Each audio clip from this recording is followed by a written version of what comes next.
continuando con esta importantísima, alturada, académica y al mismo tiempo elegante debate sobre la reinstauración de la bicameralidad, al cual yo agradezco muchísimo a todos los seres parlamentarios y por supuesto a los invitados. Vamos a pasar a las últimas palabras, por el tiempo que él considere necesario, por supuesto, a nuestro amigo el doctor Francisco Eguiguren Praeli, que me ratifico, y es un tema personal, ojalá que pronto pueda regresar a la política lo extraña a él, y creo que, al igual que Alberto Borea, adecentan el terreno político y con sus aportes y su experiencia sería muy beneficioso para el país, para la patria y para la institucionalidad y el Estado de Derecho. Así que, doctor Eguiguren, adelante por favor con sus últimas palabras. Gracias, señor presidente. Yo procuré hacer una intervención breve porque suponía efectivamente que la hora avanzaba, pero que en la etapa final daba la oportunidad de escuchar las inquietudes de las señoras y señores congresistas, que son finalmente quienes tienen que debatir y decidir esto. Y quería tener oportunidad, efectivamente, para dejar ese espacio. Y claro, la mayoría de las preguntas que me han hecho, tan inteligentes y que me harían hacer una exposición más larga que mi exposición, cosa que no quiero hacer, y que algunas, en verdad, han pillado temas sobre los cuales deliberadamente decidí no comentar, porque son muy polémicos y pueden dar pie a discusiones muy amplias, y por eso quiero hacer dos precisiones, ¿no? De entrada, para lo que voy a responder rápido, algunas, porque para no abusar del tiempo. Miren, muchos de estos temas no son posibles de resolver como que hay una opción correcta y una incorrecta. Son opinables a partir, como dije, del diagnóstico del problema que encuentro y que quiero resolver, y de decidir si con esa medida puedo intentar, porque nadie me garantiza que salga perfecta, a veces el remedio sale peor que la enfermedad. Pero entonces no hay, y yo no voy a pretender en muchos de los temas dar una posición definida, porque en algunos temas, honestamente, no la tengo. O he cambiado de opinión, y creo que lo rico es ponderar pros, contras y lo que quiero, y ahí la representación nacional finalmente, por los mayores grados de acuerdo, consenso, decidirá, sabiendo que en la mayoría de casos son ambas, o más de ambas, opciones posibles. Y a otros temas que también pasa, pues, como esto, como lo que pasa con el matrimonio, ¿no? Que las solteras, los solteros normalmente se casan, y que muchos de los casados están pensando en el divorcio. O sea, muchas veces nadie está muy satisfecho de lo que tiene, y la bicameralidad y la unicameralidad puede pasar un poco lo mismo, pero no debemos irnos al bandazo por reacción. Entonces, con esa atingencia, quiero, porque va a servir de mucho como marco para la respuesta sobre los temas que se han planteado, sobre cuestión de confianza, censura, vacancia, renovación parcial del Congreso, mandatos diferenciados de la duración de las cámaras, coincidencia o no de la elección presidencial con la parlamentaria. Miren, al menos a nivel del diseño, a nivel del teórico, cada decisión que se pueda tomar debería, no es seguro, pero debería tener un resultado concreto. O sea, si yo escojo este camino, y lo vamos a ver con unos ejemplos, debería pasar tal cosa. No necesariamente, pero debería. Entonces, claro, yo cuando decido qué escojo, tengo que pensar en cuál puede ser el efecto electoral o político o para la gobernabilidad del país de la decisión que tome. No es una decisión abstracta. En ese sentido, tenemos que tener en cuenta, ya lo decía Marisol no hace mucho, miren, el sistema político, la forma de gobierno en el Perú es la más compleja de toda América Latina. Bajo un esquema mayormente presidencial, se le incorporaron un montón de elementos parlamentarios. No hay otro país, al menos de América, que conozco más, como el Perú en su régimen político. No hay otro país del continente, ni uno, que tenga interpelación, censura, voto de confianza, disolución del Congreso, compatibilidad entre las funciones del congresista y ministro, Consejo de Ministros, presidente del Consejo de Ministros, ya eso, así todas esas que tenemos nosotros, que no nos falta casi nada, no lo tiene ningún otro país del continente. Por eso muchos nos estudian con curiosidad a ver cómo funciona esto. Y yo ya hace algunos años escribí un par de cosas que estoy retomando para un trabajo que estoy haciendo precisamente sobre relaciones gobierno-parlamento, que en el caso peruano se puede afirmar que el mismo diseño normativo constitucional, la misma constitución, puede tener un funcionamiento político distinto en función de la correlación de fuerzas en el Congreso y su relación con el gobierno. El mismo esquema. Por eso, cambiar alguna parte de la Constitución a nivel de régimen político puede o no tener el efecto si la composición del Congreso resulta favorable con una mayoría oficialista o con una mayoría de oposición. El primer gobierno durante toda la vigencia de la Carta del 93 que tuvo una mayoría parlamentaria adversa fue el del presidente Kuczynski. Ya sabemos qué pasó. Y ahora lo novedoso está que un nuevo Congreso y el presidente Vizcarra, no es que haya una fuerza única de una agrupación política dominante, pero está claro que hay una mayoría no gubernamental en el Congreso. Y eso es bien importante, porque instituciones que están escritas en la Carta del 93, como estaban en la del 79, como estaban en la del 33, como la censura, como la posibilidad de la confianza, la disolución del Congreso, la hemos visto en estos años mucho más que en todos los años pasados. ¿Por qué? Porque el gobierno no solo no tenía mayoría, sino porque estaba en clara minoría. Entonces, los elementos parlamentarios del régimen afloran. En cambio, cuando en el Congreso no hay ninguna fuerza dominante, pero el gobierno se la lleva un poco tranquilo, la censura rara vez se da, la cuestión de confianza no tiene mayor atractivo, porque el gobierno camina tranquilo con una mayoría cómoda o sin una mayoría opositora. Entonces, y es la misma Constitución, es exactamente la misma Constitución. Y también otro elemento introductorio, pero que es importante tener, cuando se han insertado instituciones parlamentarias en un esquema mayormente presidencial como el peruano, cuya intención era controlar mejor, limitar un poco más el poder del presidente, sin embargo, el resultado es muy distinto a lo que ocurre en los países de donde estas instituciones son típicas. Me explico. En un sistema parlamentario, como son casi todos los europeos, el pueblo elige al Congreso o Parlamento y el Parlamento elige al gobierno. Por lo tanto, el gobierno tiene que tener mayoría parlamentaria. Si no, no es gobierno. Y si la pierde, cae. Pero cae el gobierno, cuyo jefe es un jefe de gobierno o primer ministro. En el Perú, si el Congreso niega la confianza al gabinete o este no alcanza los votos para tener confianza o censuran al gabinete, caen los ministros, pero no el presidente. El presidente sigue siendo el mismo.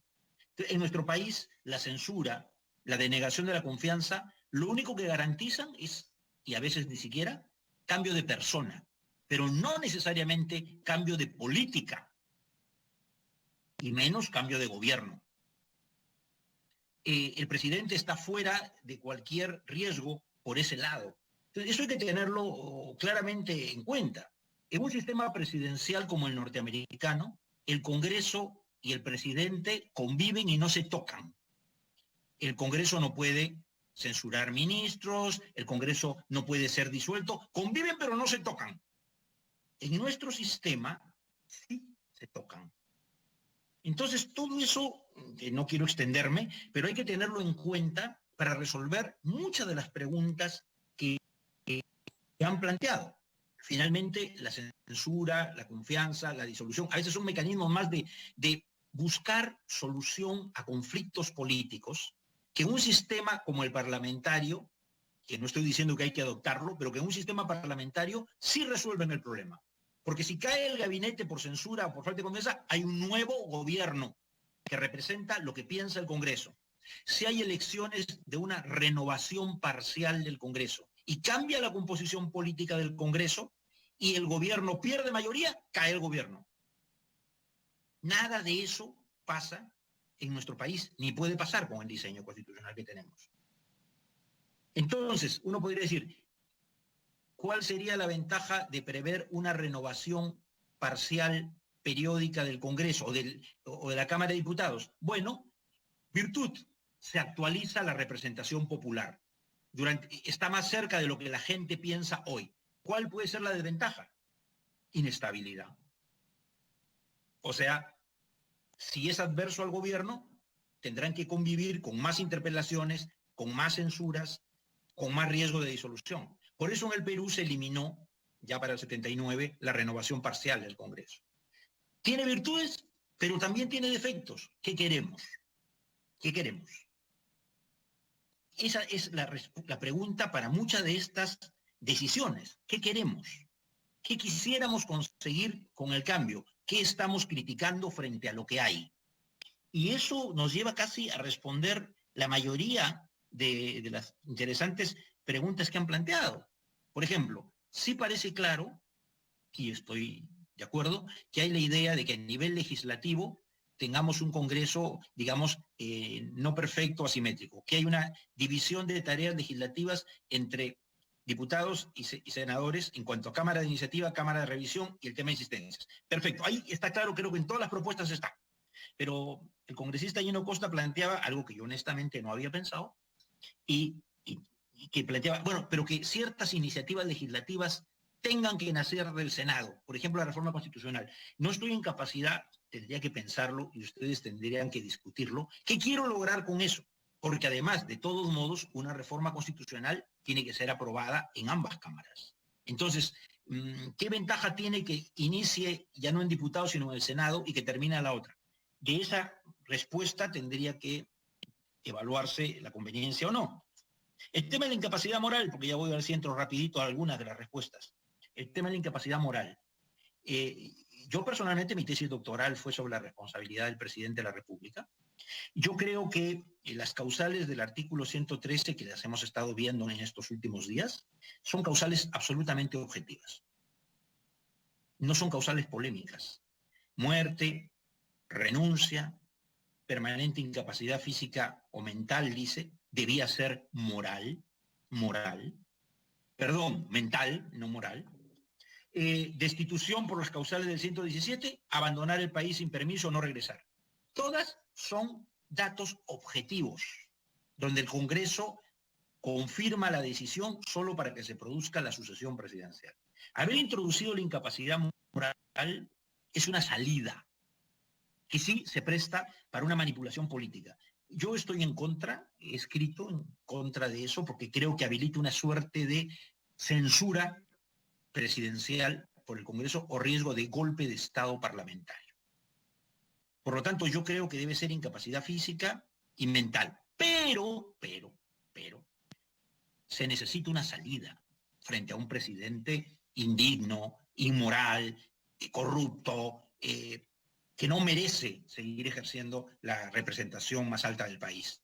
Yo creo que en vez de manejar tan laxamente el concepto de incapacidad moral, lo que hay que hacer, y esa era la propuesta de mi tesis, es ampliar las causales de acusación durante el mandato del artículo 117.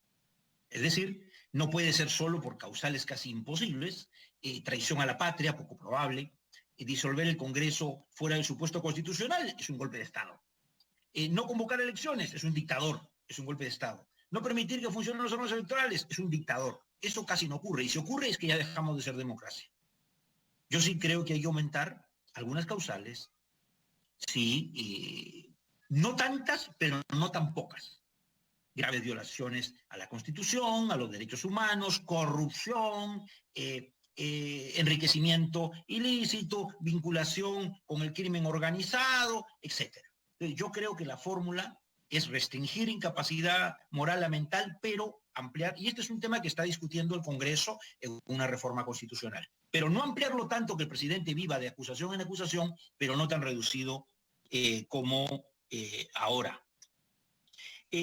Si, por ejemplo, se separa el momento de las elecciones de los congresistas y con el Senado, o el Senado dura más tiempo, sí tiene ventajas, pero como decía, hay el riesgo de que al cambiar la composición política entre el Congreso y el gobierno, esa mayor representatividad puede generar mayor inestabilidad y el sistema peruano no siempre tiene solución para esos problemas. Yo no creo en la segunda vuelta. Yo no creo en la segunda vuelta presidencial. Yo creo que polariza innecesariamente el electorado para la segunda vuelta. Nuestro país no es un país bipartidista y por lo tanto, cuando ya sepamos que hay dos candidatos, los únicos que han pasado a la segunda vuelta, que sumados tienen una mayoría, pero que no representan a todo el país, la riqueza que hoy tiene nuestro Congreso es su plurirepresentatividad, su pluralidad. El riesgo que tendríamos si las elecciones parlamentarias las hacemos a la vez de la elección presidencial, donde ya la gente sabe que solo hay dos candidatos, podría ocurrir que indirectamente se direccione el voto en función de esas agrupaciones políticas y que muchos grupos políticos que tienen alguna presencia importante queden excluidos de la representación parlamentaria. Pero sí, es una opción, sí, o que se generen alianzas, puede ser, pero otra vez, la medida puede tener resultado. ¿Qué queremos? ¿Un parlamento más plurirepresentativo o un parlamento más consolidado donde algunas fuerzas políticas que tienen alguna representatividad se quedan fuera, se quedan aplaudiendo? Es una decisión bien difícil y yo no tengo la solución. También se ha planteado, por ejemplo, sobre la inclusión en el Senado o en alguna de las de ambas cámaras, algún tipo de representación distinta, por ejemplo, de pueblos originarios o de sectores vulnerables. Es un tema bien importante. Yo sí creo que hay que meditar en eso, porque hay un problema. Claro, cuando se piensa en pueblos indígenas, se está pensando, somos un país bastante mestizo, digamos, entonces habría una discusión de quién es, quién no es. Bueno, se pensaba y se piensa normalmente en esos pueblos indígenas que siguen conservando sus estructuras originarias, comunidades campesinas, indígenas, nativas, y donde la gente forma parte de ellas, ¿no es cierto? Bueno, sí, pues es muy poco probable que esas personas y sus organizaciones y sus líderes lleguen, porque son poblaciones pequeñas, dispersas, que no van a lograr así nomás, salvo que la inviten alguna agrupación política, por sí solas no van a lograr representación. Podríamos pensar no solo en eso, hay personas con discapacidad, hay afroperuanos, bueno, tendríamos que pensar si valdría la pena reservar un porcentaje, sea en diputados o en el Senado, donde esté garantizado un número de personas que provienen de los pueblos indígenas. Ya hemos avanzado con la paridad y alternancia para la candidatura de mujeres, que siempre se le ha considerado como un grupo vulnerable, ¿no? Claro, hay fórmulas más radicales, ¿no? Por ejemplo, como la de Bolivia, que no tiene solo paridad de candidatos entre mujeres y varones, sino que dice el Congreso en su composición es con paridad. La Corte Suprema, el Tribunal Constitucional, el Gabinete de Ministros, todos tienen obligatoria paridad de género, todos. No de candidatos, de integrantes, pero claro, es una fórmula más radical. Entonces sí creo que habría que evaluar formas de representación de grupos muy representativos para nuestro país, pero que no van a poder llegar simplemente por una elección popular abierta al Congreso. Permitir la posibilidad de que los candidatos presidenciales puedan postular también al Senado o al Congreso. Bueno, a raíz de el caso del presidente Fujimori, que postuló en el 90 primero a senador y luego a presidencia, luego, bueno, ya esto no se permitió, porque se dijo, vamos a incentivar que todo candidato al Congreso o al Senado dupletee pues y vaya a la presidencia también, no al revés, no que el candidato a la presidencia vaya también al Congreso, sino que el candidato al Senado pudiera sentirse animado. Yo creo que fue una anécdota, fue una situación, y eso es lo malo de estas decisiones que se toman por un hecho concreto. O sea, ¿qué hemos perdido al impedir que un candidato presidencial pueda postular al Senado? Hemos perdido que las principales representantes, líderes de los diversos grupos políticos que postulan puedan tener alguna participación en el régimen político. O sea, el que candidatea a presidente hoy o es presidente o se queda fuera de todo. Claro, sí puede el vicepresidente, sí puede y está bien porque el vicepresidente, en principio, cuando el presidente está en funciones, él no tiene muchas.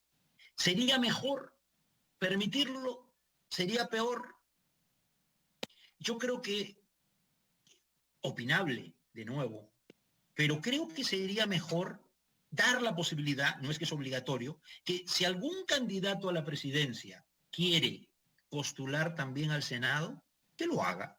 ¿Qué es lo peor que puede pasar? Que no salga elegido presidente porque solo uno va a ganar. Y que esté en el Senado, bueno, si es un líder de la agrupación política, es mejor tenerlo adentro del sistema aportando. Porque el gran problema es eso, que se rompe toda relación con la bancada parlamentaria del grupo. Entonces yo sí creo que podría ser sano permitirlo. Sería mejor que impedirlo como tenemos ahora. Dependerá de la decisión, ¿no? Sí reitero algo porque un comentario de la señora congresista Retamoso. Yo sí creo que hay una subrepresentación. Es parte de los problemas que hay en nuestro país. Yo creo que necesitamos más congresistas en ambas cámaras. Y crear un mecanismo de elección que no puede ser el mismo, pero que permita dar mayor grado de participación a la población peruana. Entonces yo sí creo que sin miedo hay que ir a más congresistas, pero claro, estableciendo un criterio, ¿no?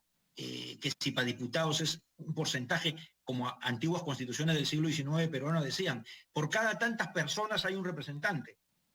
Y así se determinaba la composición de diputados. Entonces, pero lo que no podría ser, y quiero reiterarlo porque lo dije en mi intervención, no puede ser que las dos cámaras se elijan de la misma manera. Y por eso yo no me he atrevido ni me atrevo a dar una solución. Es decir, hoy tenemos un Congreso unicameral que se elige por circunscripciones. La Constitución dice circunscripciones, no dice qué es, pero se entiende circunscripción por región, idem, departamento. Si mantenemos ese esquema, no creo que tendría sentido un Senado por regiones, sino que, como dijo Tito, se requeriría un Senado de distrito único, de representación nacional.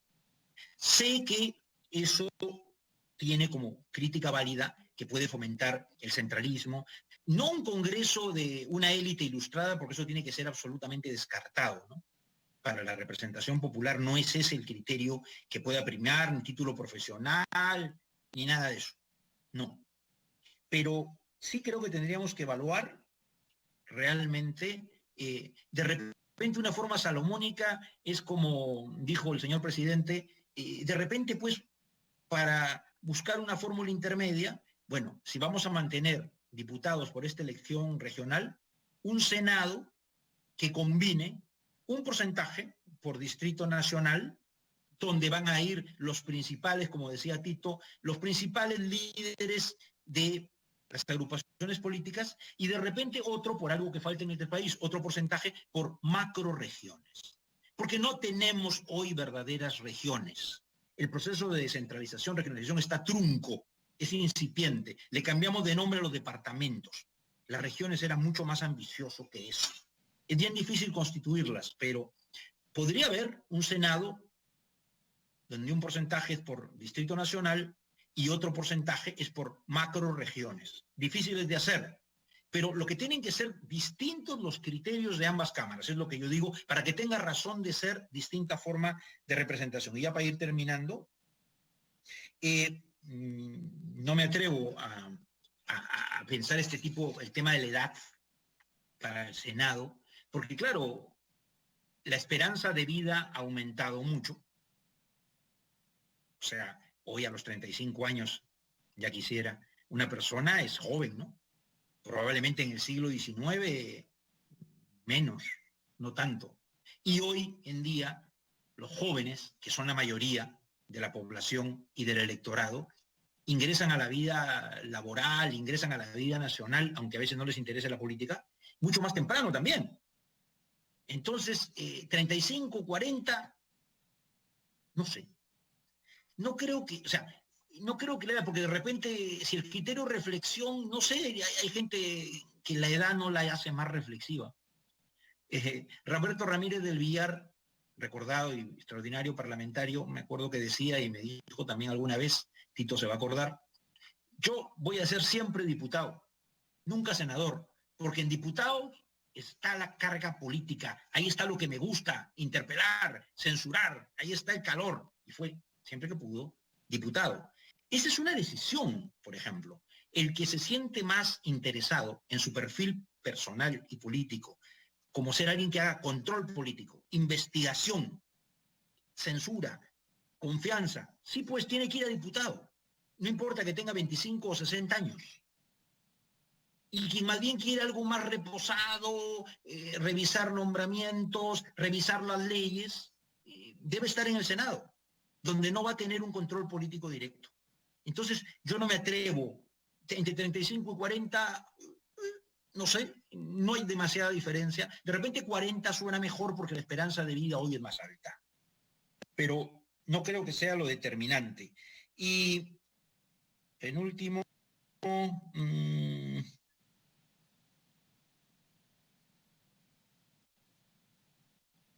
bueno, yo me reafirmo, yo creo en la renunciabilidad del mandato parlamentario. Yo creo que debe la persona tener libertad para renunciar. Prefiero la renunciabilidad, que siempre es una decisión personal. Te pueden presionar, pero finalmente tú decides. Tú decides.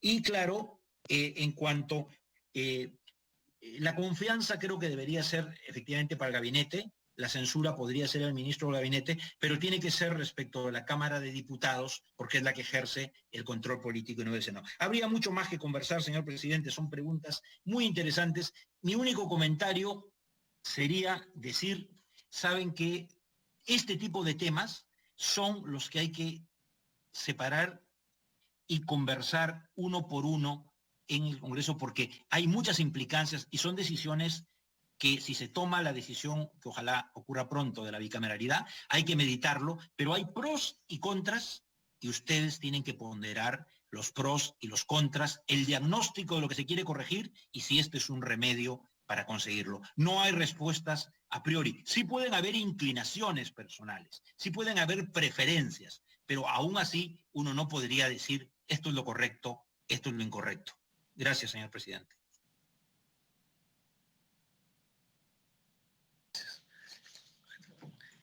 Muchísimas gracias al doctor Francisco Guiguren Praeli, extraordinaria su ponencia, brillante, como todos, como la de los tres invitados.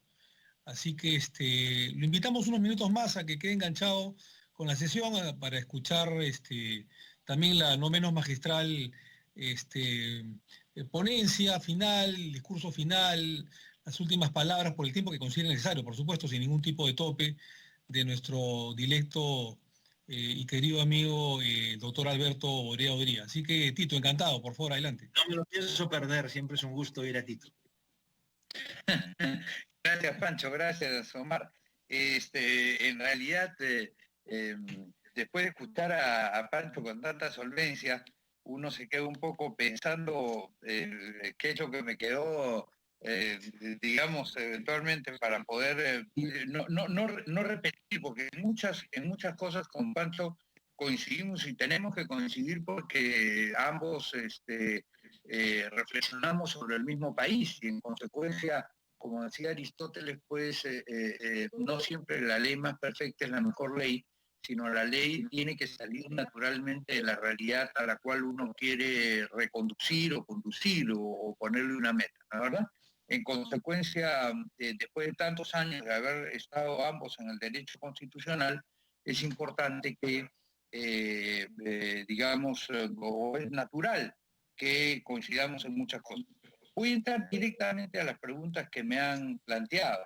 Gino planteaba las posibilidades si la ley de reforma constitucional y la ley de desarrollo constitucional, las leyes orgánicas, deberían de ser iniciativa del Senado. No, yo creo que no.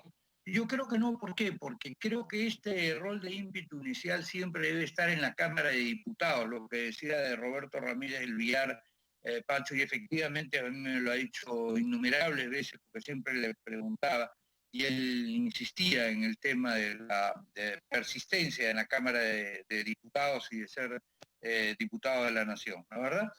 ¿Por qué? Porque además los partidos son los que proponen las modificaciones constitucionales. No se proponen, digamos, por individualidades, sino fundamentalmente se proponen por partidos. Digamos, es un tema de tal alcance como el de las leyes orgánicas, como el de las leyes de desarrollo constitucional, que se van a plantear por partidos. Entonces creo que es mejor que entren en su tránsito natural por la vía de la Cámara de Diputados, se discutan con amplitud, con el tiempo que sea necesario, y luego se pase, ahí se puede poner un tiempo mayor, al de 6 meses o al de 9 meses, digamos, para poder debatir la reflexión o la segunda mirada que le tiene que dar la Cámara de Senadores al proyecto. Eso punto número uno de lo que dijo Gino. O sea, yo insisto en que tiene que entrar el proceso legislativo tiene que comenzar siempre por diputados. En cuanto a la incapacidad moral permanente, yo coincido con Pancho. Efectivamente, esto siempre fue una incapacidad mental. Es más, hay un discurso de Carlos Torres y Torres Lara en el CCD, donde advierte precisamente que esto va a ser utilizado sin ninguna duda como una suerte de pretexto para una algarada política de todas maneras. Ya vimos que quienes lo utilizaron fueron precisamente los que fueron parte de lo que, digamos, de uno de los nombres que asumió su organización, porque fue asumiendo un nombre cada 5 años, ¿no es verdad? Y ahí desató todo este desorden en el cual estamos en este momento viviendo. Yo creo que está bien lo de incapacidad mental permanente, y sí coincido con Pancho en que debe poner 2 o 3 cosas muy concretas, muy cerradas, que no se den mucho espacio, en que no se dé mucho espacio a la interpretación, porque hoy día por la vía de una interpretación quiere convertirse lo rojo en verde, lo verde en azul y lo azul en amarillo. Y naturalmente, pues ese relativismo no es bueno para el tema de la estabilidad de las instituciones políticas. Hay que ser muy preciso en esa manera. Los causales del artículo 117 estaban pensadas fundamentalmente para dejar trabajar al presidente. Es decir, el pueblo en el momento en que elige al presidente lo premune justamente de una suerte de fuero especial para que no esté todo el día contestando inquietudes, contestando oficios que le envían, pedidos que le hacen, etcétera, etcétera. No, el presidente de la República tiene que dedicarse a la marcha del país, tiene que dedicarse fundamentalmente a integrarlo, tiene que viajarlo mucho, sobre todo ahora, tiene que conocerlo, tiene que conocer a su gente, y si va a tener que estar contestando cada una de estas cosas, naturalmente nunca va a poder gobernar. ¿Por qué? Porque nunca no va a faltar un diputado, digamos, que quiere hacerse notar, digamos, para que presente cualquier tipo de pedido, o que se base en cualquier tipo de información no ratificada o no, digamos, verificada, para iniciar una cosa cuanto más escandalosa mejor para levantar una situación de debate y de notoriedad, ¿no es verdad? Ahora, ¿por qué es que la renovación en Estados Unidos se hace en el Senado por tercios? Yo también quiero completar esta pregunta que faltó explicarla en la primera exposición, porque yo creo que tanto la magistrada como Pancho y yo hemos estado un poco a la carrera en razón de la vastedad de los temas que ustedes traen a consideración y que tienen bajo su decisión en este momento, ¿no es verdad? Porque en Estados Unidos hay una suerte de renovación permanente en general de la Cámara de los representantes. Los representantes se eligen cada 2 años. O sea, en realidad hay como si fuera una renovación permanente de los diputados, que son los representantes, cada 2 años, y el Senado dura 6 años.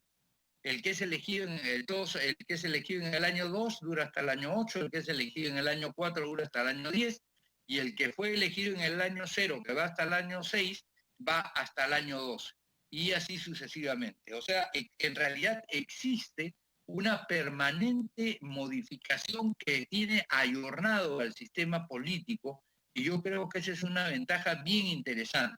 Claro, bien interesante, ¿por qué? Porque no se permite el presidente eventualmente dentro de un sistema presidencialista y además con una separación casi absoluta de poderes entre el legislativo y el ejecutivo, como es lo que sucede en los Estados Unidos, se estén como los boxeadores, digamos, haciéndose jabs todo el día, digamos, fundamentalmente estos personajes, digamos, a veces van a la Cámara porque tuvieron, digamos, fortuna, o porque tuvieron una fortuna detrás de él, o porque cantan bonito, porque juegan bien al básquetbol, o por la razón que fuere.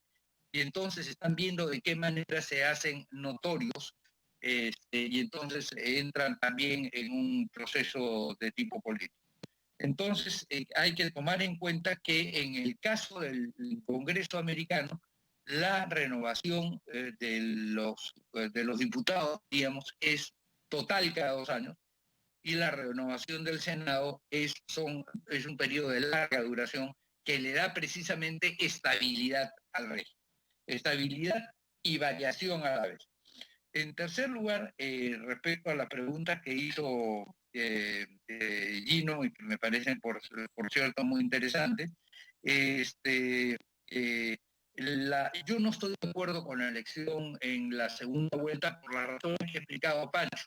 Lo que tiene que expresarse en el Congreso es precisamente la pluralidad del país, mientras que en el Poder Ejecutivo tiene que quedar firme la dirección del país, que se le concede a un partido, que se le concede a alguien que conformó una coalición y que con ella tiene que llevar a las metas que necesita la nación, digamos, para obtener sus resultados, ¿no es verdad? En realidad son 2 lógicas diferentes, ¿no es verdad? Una anotación nomás. En el año 90, Fujimori no tuvo minoría, Fujimori siempre tuvo mayoría. Fujimori entre el año 90 y el año 92 pasó prácticamente todas las leyes que quiso. Cuando las leyes eran un poco más hacia el sector comunista, se pegaba a los apristas y a los comunistas. Cuando quería que fueran un poco más razonadas, se pegaba al sector del Fredemo, pero siempre sacaba sus leyes. Es más, de los 128 decretos legislativos para los cuales pidió en las postrimerías del régimen democrático autorización, que no se olvide esto el Perú, el Congreso le dio, digamos, ni siquiera le discutió 118 de los 128. Y si ustedes leyeran los 10 en los que se discutían, eran prácticamente cosas que eran inaceptables, como por ejemplo que el servicio de inteligencia podía prácticamente entrar a la casa de cada uno y sacar lo que quisiera. Es decir, exactamente lo contrario a lo que hace un servicio de inteligencia, que se supone tiene un nivel de información que no tiene que andarlo haciendo público. No es la policía que se viste con un uniforme y que efectivamente ingresa armada con sus varas y con sus revólveres para hacer efectiva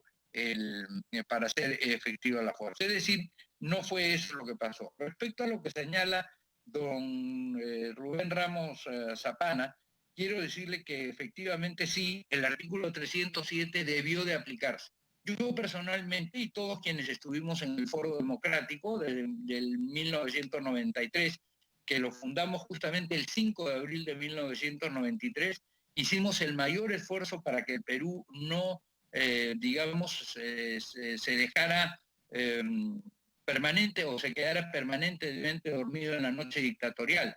Y justamente con César Rodríguez Rabanal, con Fernando de la Flor, con Ángel Delgado, con Harold Forza y con Aurelio Lore de Mola, hicimos el Foro Democrático con María Elvira Arias Schereiber, con Francia Arégalo, con Nora Loredo, con una cantidad de personas, y de ahí se sumó el Foro Universitario con Melquiades Monzón, con David Torres, en fin, con muchísima gente que no se avino a lo que nos planteaban como resultado y que en consecuencia obedezcan lo que el dictador dice. Y precisamente siempre estuvimos discutiendo la validez del documento de 1993, al que nosotros le seguimos llamando con ese nombre normalmente, porque si yo les digo que esto que les estoy enseñando aquí es un caballo de carrera, ustedes me van a decir, doctor, usted está loco. Pues muy bien, en el derecho, como decían los romanos, las cosas son lo que son y no lo que dicen ser. Y cuando un texto, cuando algo que se dice constitución, como dice Karl Lowenstein o Carl Friedrich, no sirven para frenar al poder, sino al contrario, para acicatearlo, para darle más alas, en realidad no podemos estar hablando de una constitución que se hizo precisamente para frenar, para detener, para limitar el ejercicio del poder de quien lo detentaba. Y fue una de las características esenciales en el caso de la Revolución Americana en el año 1776, luego plasmada en la Constitución de 1787 y en la Constitución francesa de 1791, porque lo que hubo en 1789 fue la Declaración de los Derechos del Hombre y del Ciudadano en aquel lugar. Yo estoy de acuerdo con que efectivamente sí, hubiese sido lo lógico, pero los peruanos no tuvimos, y eso hay que hacerlo como una autocrítica válida, porque tenemos que tener esa autocrítica válida quienes vivimos en el Perú, no tuvimos el coraje de luchar fuertemente contra esa dictadura. Es decir, muchos se avinieron porque era relativamente conveniente, especialmente para los sectores que, digamos, mejor estaban desde un punto de vista económicamente situados, sin entender que efectivamente el desarrollo no quiere decir solamente tener mucho más, sino, digamos, repartir mejor de tal manera que todos tengamos eventualmente más. Pero esa es una consideración política en la cual en este momento no es materia de debate y sobre la cual no voy a profundizar, pero claro, naturalmente, si estuviera, retornado a la Constitución del 79, todo este debate estaría efectivamente de sobra, porque estaríamos en la presencia de un Senado de la República, ¿no? Eso hubiera sucedido. Respecto a las preguntas de doña Mirta Vázquez Chiquilín, quiero decirle que el Senado no es necesariamente una representación de ilustrados, fíjense ustedes, ni tampoco de gente llena de diplomas, porque hoy día un diploma no garantiza nada. ¿De dónde viene el diploma? Es decir, más vale un diploma de recién graduado de una universidad muy buena que 17 diplomas de doctor, postdoctor, tras postdoctor y todo lo demás de distintas organizaciones que en realidad tienen el nombre de universidades, pero que no tienen la calidad de universidades. ¿Qué cosa es lo que nos da efectivamente la ilustración? ¿Qué cosa es la que nos da efectivamente la notoriedad? Por otro lado, la democracia no es lo mismo que una sofocracia. El que quería el gobierno de los sabios era Platón, ¿no es verdad? Platón decía, los pueblos tienen que estar gobernados por los filósofos, tienen que estar defendidos por los guerreros y tienen que estar en manos para la producción de una suerte de tercer estado, ¿no es verdad? La representación, quiero decirle además una cosa bien interesante, uno de los políticos más capaces, más ilustrados, más leídos que yo he conocido en el Senado de la República, precisamente, que no sé si llegó a tener un título muy profesional o en todo caso nunca tuvo un magíster, fue precisamente Ramiro Prealé. Pocas veces he encontrado una persona tan sagaz como el que fue senador por Junín en su momento y senador nacional. y que fue presidente del Congreso de la República. Y precisamente no tenían ningún grado de ningún grado académico mayor, vamos a decirlo de alguna manera, como no lo tenía prácticamente muchas de las personas que estuvieron en esos congresos, porque toda esta moda de los títulos tras títulos tras títulos, y que para ser prácticamente el que abre la puerta en la universidad hay que tener magíster, es una cosa muy reciente debido, entre otras cosas, a la comilla meritocracia, que es otro concepto que tenemos que revisar en el tema peruano, ¿no es verdad?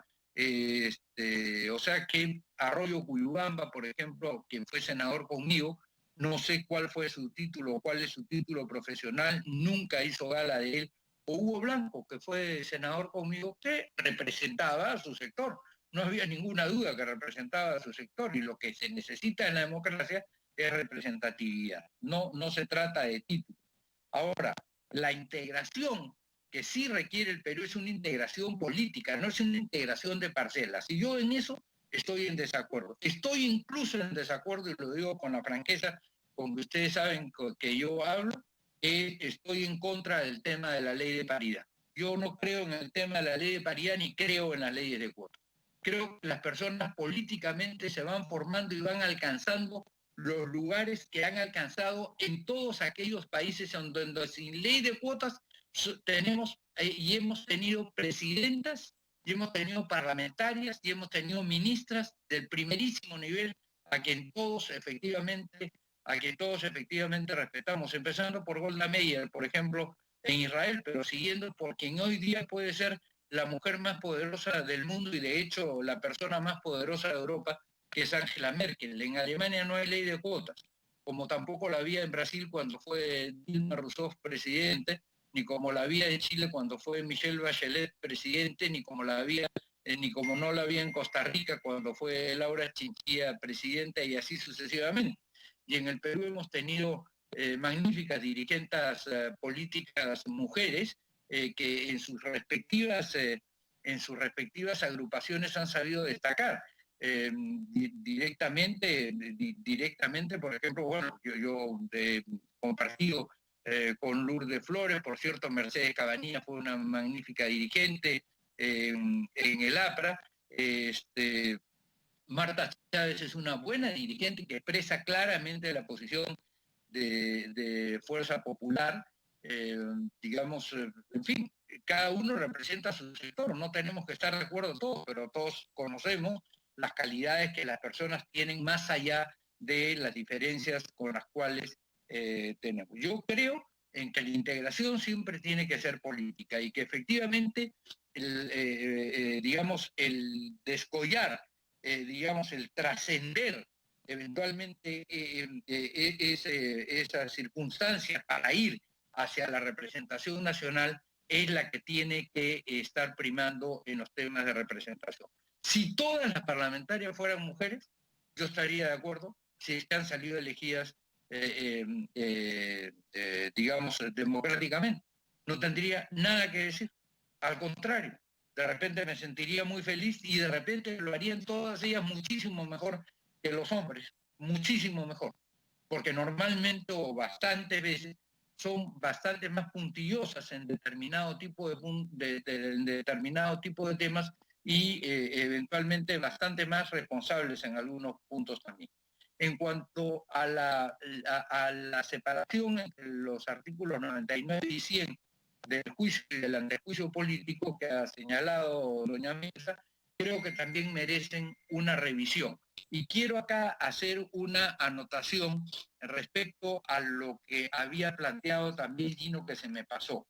Aquí se habla de juicio político cuando se habla de juicio de incapacidad moral permanente, y eso no es verdad.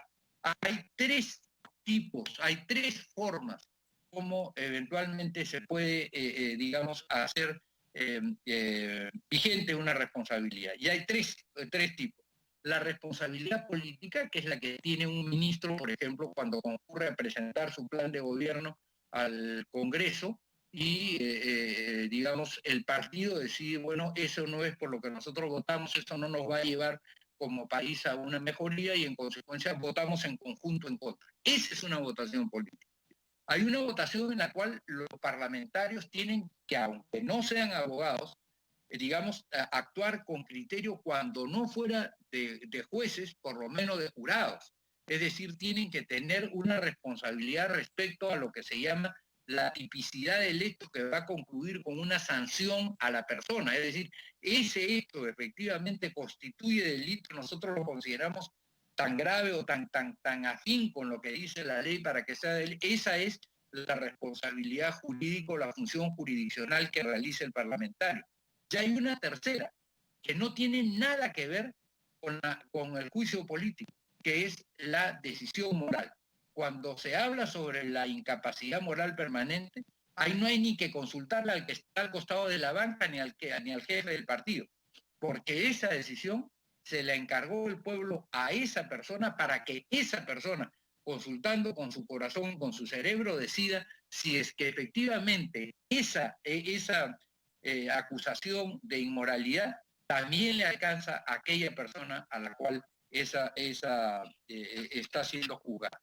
Respecto al tema de las propuestas, vuelvo a las propuestas de doña María Cristina Retamoso, yo creo que el número de parlamentarios que, se planteó en la Constitución del 79 era adecuado para 1979. Creo que hoy día podríamos volver a ese mismo número. Miren, en el año 1979 éramos 21 millones de peruanos. Hoy día somos 32, 33 millones de peruanos. Es decir, tendríamos casi una infrarrepresentación de 10 millones con relación a lo que sucedió hace ¿cuántos años? Ya casi 40 años, o una cosa parecida. Entonces, me da la impresión que tampoco se trata de decir hay que ahorrar en el número de parlamentarios, no es así. Fíjense ustedes, lo que nosotros necesitamos, a mi criterio, es un parlamento que funcione bien y que tenga efectivamente capacidad de atraer a gente que esté preparada. Preparada no significa necesariamente titulada. Una persona que es un gran dirigente sindical es una persona muy preparada y no necesariamente tiene un título académico, aunque hoy día todos tratamos de tener también un título académico y eso me parece muy bien, pero no tiene nada que ver una cosa con la otra. Pero lo que sí tiene que ver es que efectivamente tengamos que conseguir que estas personas, estos miembros, representen al sector del cual, digamos, o a los intereses que eventualmente creen que tienen que tener un asiento necesario en la vida nacional, ¿no es verdad? Tenemos que tener, además, la posibilidad de que aun cuando costase un poquito más el Congreso, no será mucho más en números nacionales. Es como si el Congreso es como si ustedes vamos a comprar como peruanos todos un carro, porque queremos hacerle una vuelta completa a todo el continente americano. Y entonces llamamos a todas las fábricas de vehículos y le decimos, ponga cada uno sus vehículos aquí en la Plaza de la Inquisición. Entonces va a aparecer la Toyota, va a aparecer la Mercedes-Benz, va a aparecer Volkswagen, va a aparecer Mahindra, van a aparecer los autos chinos, van a aparecer todos los ticos, todos van a aparecer. Ya, ¿ustedes por qué van a decidir? Si es que el propósito es darle la vuelta a todo el continente americano, desde Tierra del Fuego hasta los hielos del Canadá. ¿Qué carro van a escoger? ¿Van a escoger el tico porque cuesta más? ¿O van a escoger el carro que aunque cueste más, lo va a llevar a dar la vuelta a todo el continente? Naturalmente el segundo, porque con el tico posiblemente se van a quedar antes de llegar a Chincha. Y entonces no van a poder ni siquiera llegar a la frontera sur del Perú. Entonces, lo que ustedes tienen que analizar es no cuánto cuesta, sino como decía ella de la Torre eventualmente cuando hablaba de las irrigaciones, No hay que preguntarse cuánto cuesta la irrigación, sino cuánto cuesta no hacer la irrigación. Y hoy día lo estamos viendo, tanto en Ica como lo estamos viendo en el norte, no solo en Chavimochic, sino también en el caso de Piura. Esa es la pregunta que vale hacerse ahora para ver cómo vamos a establecer la mejor representación del Perú. Tenemos que tener parlamentarios que de verdad vayan a su zona. Ustedes incorporaron la semana de representación. Eso viene de un proyecto que yo presenté cuando era diputado en el año 1986, en donde se establecía que quien era diputado tenía la obligación, como quien es secretario nacional de un partido, tiene la obligación de ir por lo menos una vez al mes al lugar a donde fue elegido y estar por lo menos en 3 o 4 provincias y en constante contacto con las organizaciones locales, con lo cual se garantiza por lo menos una relación,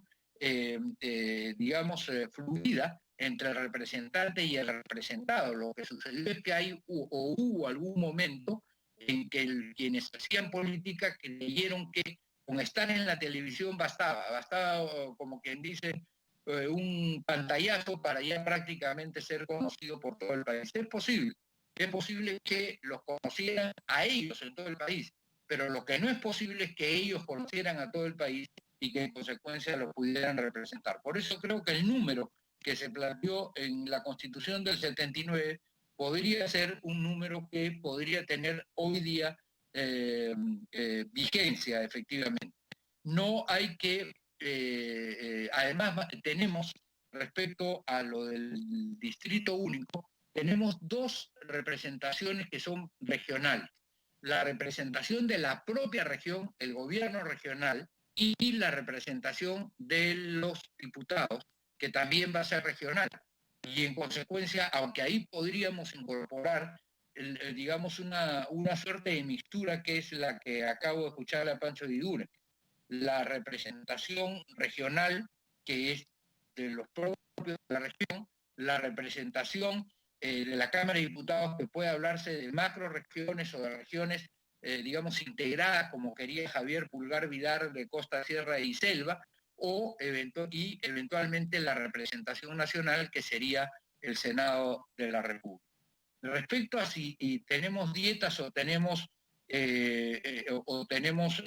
sueldos, hay una cosa que también sería interesante pensar. Por ejemplo, quienes van al Parlamento eventualmente podrían ir no en razón de lo que eventualmente van a ganar, se puede poner un tope, pero en razón de lo que han venido efectivamente ganando, de lo que han venido efectivamente percibiendo en los últimos 3 años, de tal manera que no se tome como una suerte de trampolín económico con el cual voy a salir retirado con una mejor pensión.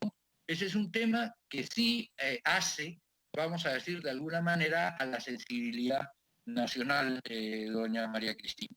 En cuanto a lo que dice Carolina Lizárraga, la doctora Lizárraga, yo he conocido el hecho de la representación digamos, en territorio único, en circunscripción única, no hace que sea centralista el Senado de la República.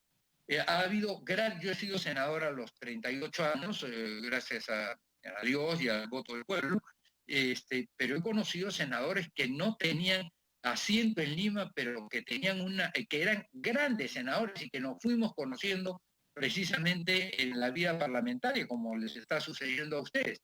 Por ejemplo, Jorge Lozada de Estambul era un arequipeño notabilísimo.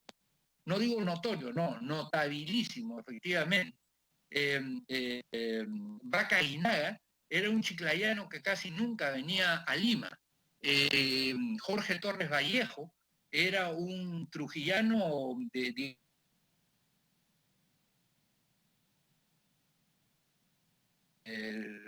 gran capacidad reflexiva. Max Santolaya era de Lambayeque y así sucesivamente. Les estoy diciendo algunos de los nombres que me acuerdo y otros que eventualmente tenían una permanente base en el lugar donde habían nacido, donde habían vivido, donde habían pasado varios años. Absalón Alarcón, por ejemplo, o por decirles el propio Ramiro Prealeno, ¿es verdad? Entonces, claro, algunos se habían trasladado a Lima, pero seguían teniendo esa base y esa relación constante con los lugares de donde provenían. La comisión permanente tiene que estar conformada por ambas cámaras, de todas maneras. Eso de todas maneras, porque esa es la representación del Congreso y vamos a tener un Congreso, digamos, conformado por dos cámaras. En cuanto a la disolución siempre tiene que ser la disolución de la Cámara Política, así como el Congreso solo puede invitar o solo podría invitar dentro de lo que yo planteo a los señores ministros para que les expliquen cualquier cosa y después se van, la decisión de la censura o la decisión de la interpelación política, porque una cosa es invitar y otra cosa es convocar a la interpelación. Cuando alguien convoca a la interpelación no está invitando, está diciéndole tú vas a venir tal día para contestar las preguntas de la representación nacional. Esa es una facultad que debe estar en manos de la Cámara de Diputados. Y en manos del Senado debe quedar la posibilidad de invitarlos, de convocarlos, de decirles que les expliquen, pero no más que eso, no más que eso. Ese es un tema que a mí me parece fundamental, Carolina. Respecto a la otra pregunta que aumentó Gino Costa, yo creo que el voto de confianza, el voto de censura sí puede ser hecho y sí debería de poder ser hecho a un ministro, porque puede ser que la disconformidad de la representación nacional esté no en el gobierno en general, sino en un sector del gobierno en particular. Vale decir, en cómo se está manejando el tema de seguridad, por decir, de la seguridad ciudadana, por decir un tema, ¿no? O cómo se está manejando el tema de salud, o cómo se está manejando el tema de agricultura. Entonces, la política que ese político o que el propio Poder Ejecutivo nos traza con relación al tema de agricultura, esa es la que se está censurando, con lo cual se limita la crisis del gabinete. Y lo que yo sí creo es que una persona que ya fue censurada, digamos, que el voto de confianza no tiene que ser obligatorio, es decir, no tiene que haber un voto de investidura. Simplemente el presidente nombra su gabinete y el primer ministro va y expone conjuntamente con su gabinete, su programa de gobierno. Y se retira. Punto. Si ya se genera en el curso del tiempo una desconfianza, se le convoca o al ministro que se está requiriendo, no necesariamente a todo el gabinete, o si ya se trata de un tema de política nacional, a todo el gabinete. La contraparte de eso es la disolución de la Cámara de la Cámara de Diputados, ¿no es verdad? Solamente de la Cámara de Diputados. Finalmente, con respecto a las preguntas que ha hecho el presidente don Omar Chejade, a quien naturalmente, por las razones que él ha señalado y por la bonomía que tiene, yo siempre le he guardado un gran cariño y un gran aprecio. Yo creo que 40 años es una buena edad, no solo por las razones que dio Pancho, que hoy día la expectativa de vida es mayor, sino porque el periodo formativo que tenemos hoy día los seres humanos es mayor. La gente termina de estudiar, digamos, su carrera y antes prácticamente inmediatamente salía a trabajar. Hoy día trata de hacer un magíster o deja 3 años y luego va a un magíster y después hace un doctorado, de tal manera que termina, digamos, su proceso formativo a los 34, 35, 36 años.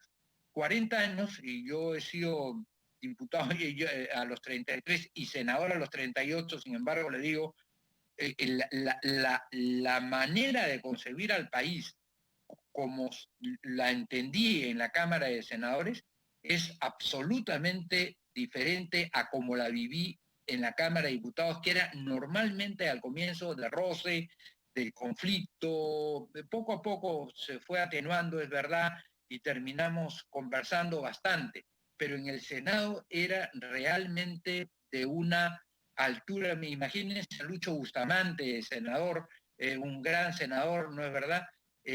A Javier Vallerriestra, el senador discutiendo el tema de si la presidencia de la República, si el presidente podía reelegirse. Yo creo que no debe reelegirse el presidente nunca. Uno debe ser una vez presidente y nunca más presidente, porque si no siempre va a estar pensando qué cosa hago para volver a tener el poder, porque el ejercicio del poder es una tentación que tenemos eventualmente todos los humanos y más aún quienes en ese momento la poseen, ¿no es verdad? Finalmente, yo sí creo en la necesidad de la ratificación de embajadores y de los altos mandos, como lo ha dicho la doctora Marisol Peña. Y fíjense ustedes cómo, por ejemplo, en el caso de los senadores vitalicios, como en el caso de Chile, habían esos senadores, pero que hubo un acuerdo político para que Pinochet aceptara irse y no meterse al Senado chileno, donde no había senadores o expresidentes militares, y Pinochet quería, digamos, asemejarse a un senador vitalicio, a un senador, a un expresidente, digo, que entrara al Congreso. Y entonces Patricio Aylwin hace esa suerte de gambito: ya no te preocupes, para que Chile avance, yo no voy a estar, pero tú tampoco vas a estar. Entonces eso responde más bien a un criterio de tipo